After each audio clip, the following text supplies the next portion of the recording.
எந்தெந்த வகையிலெல்லாம் நாம் வஞ்சிக்கப்பட்டிருக்கிறோமோ அதிலிருந்து மீட்டெடுப்பதற்காகவும் நம்முடைய உரிமைகளை எல்லாம் பாதுகாக்க வேண்டும் என்பதற்காகவும் மாண்புமிகு தமிழ்நாடு முதலமைச்சர் அவர்கள் இந்த கமிட்டியை இன்றைக்கு நியமித்திருக்கிறார்கள்.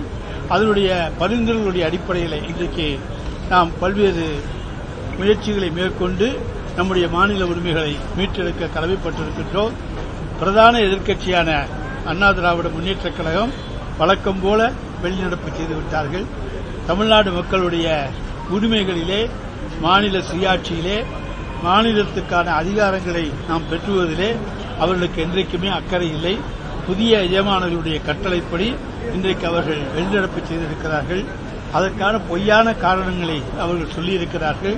எல்லோருக்கும் அந்த 110 விதி முடிந்த பிறகு பேச வாய்ப்பு தருகிறேன் என்று சட்டப்பேரவைத் தலைவர் சொன்ன பிறகும் கூட வெளிநடப்பு செய்ய வேண்டும். ஏனென்றால் அவர்களுக்கு தெரிந்திருக்கிறது இன்றைக்கு மாநில சுயாட்சியை, மாநிலத்துடைய உரிமைகளை காப்பதற்காக தீர்மானம் கொண்டுவரப் போகிறோம் என்பது. எனவேதான் தெரிந்தே இன்றைக்கு அவர்கள் வெளிநடப்பு செய்திருக்கிறார்கள்.